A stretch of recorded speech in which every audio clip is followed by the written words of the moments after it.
Дисклеймер. Упомянутые в видео пророссийские персонажи и их организации являются военными преступниками. Мы категорически против российской военной преступной пропаганды. Нам поступила информация о том, что из Москвы были переданы инструкции для всех пророссийских активистов в Ереване относительно сентябрьских митингов оппозиции. В инструкциях говорится о необходимости распространять тезисы о том, что армянское правительство полностью подчиняется Турции. Примечательно, что Россия публично обвиняет Армению в стремлении к Западу, но при этом рекомендует оппозиции говорить о подчинении Турции. Также есть данные о российском добровольческом отряде «Арбат», состоящем из армян, который воюет в составе вооруженных сил Российской Федерации в войне против Украины. Сообщается, что бойцы этого отряда должны прибыть в Ереван для поддержки оппозиции в сентябрьских митингах и при необходимости штурмовать правительственные здания, таких как парламент и правительство Армении. Пока мы не можем утверждать это на все 100%, и мы проверяем и перепроверяем эту информацию через соответствующие структуры, чтобы не быть голословными. Нам известно, что активная вербовка армян продолжается. Один уже погиб, и наша команда знала его лично. Мы также знаем, кто из России через телеграм-каналы занимался вербовкой. Теперь хочу предупредить всех этих людей.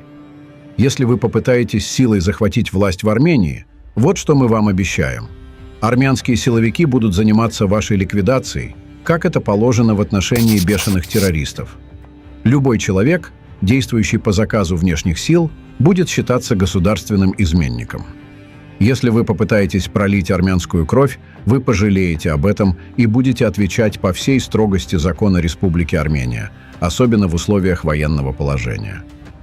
Аршаку Карапетяну, который в последнее время в Москве активно занимается вопросами губернизации Армении, было дано 48 часов от представителей силовых структур, чтобы опровергнуть или извиниться за свой разговор, о котором он сам хорошо знает. Это время прошло, значит, пришло наше время. Более того, есть информация, что для активизации ваших действий в Армении из российских силовых структур было выделено до 15 миллионов долларов. Я предупреждаю, любая попытка устроить переворот в интересах иностранного государства будет пресечена не только государственными силами, но и многочисленными отрядами патриотов. Так что выбирайте сами. Попытаетесь пролить кровь, то вас ждет ликвидация. А если покаетесь, то, может быть, армянское правосудие вас простит. Только армянский народ может решать, как действовать. Мы вас предупредили. Если ваши кураторы находятся в России, то ничего. Они тоже почувствуют наказание армянского правосудия. На этом фоне Россия и Азербайджан обсуждают Зангезурский коридор. Пашинян и его команда должны понять простую истину. Войны нельзя избежать. Ее лишь можно отсрочить к выгоде вашего противника. Это слова итальянского мыслителя, политического деятеля, философа, писателя и автора военно-теоретических трудов Никколо Макиавелли, сказанные еще в далеком 1502 году. Да, я говорил и продолжаю говорить, что мы не допустим сценария внешних сил по смене власти через насилие.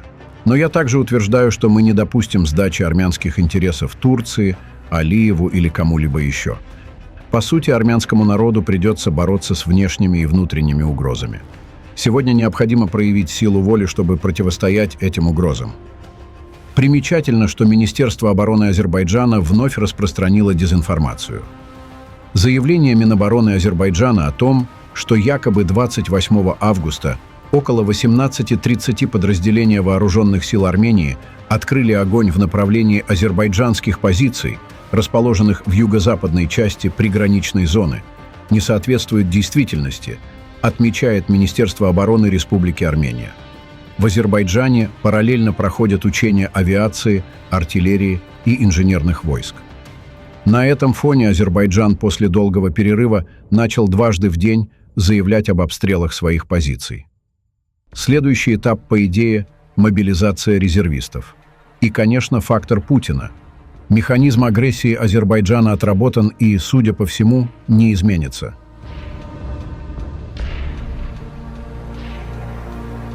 Итак, давайте снова перенесемся в Баку, где недавно прошла встреча между Путиным и Алиевым.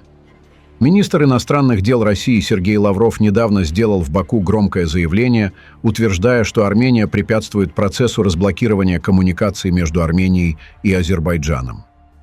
В ответ на это заявление Министерство иностранных дел Армении опровергло утверждение Лаврова и поставило под сомнение конструктивную роль России в нормализации отношений между Арменией и Азербайджаном. На следующий день официальная представительница МИД России Мария Захарова продолжила словесную перепалку, обвиняя Ереван в перекладывании вины на других и приводя примеры отказа Армении от достигнутых договоренностей по разблокированию коммуникаций. Активизация российской стороны по этой теме понятна. После исхода армян из Нагорного Карабаха один из способов для Москвы сохранить влияние на процессы на Южном Кавказе – это контроль над коммуникациями через территорию Сюника. Интересно, что эти заявления появились после того, как Ереван и Баку подтвердили исключение пункта о так называемом Зангезурском коридоре из мирного договора.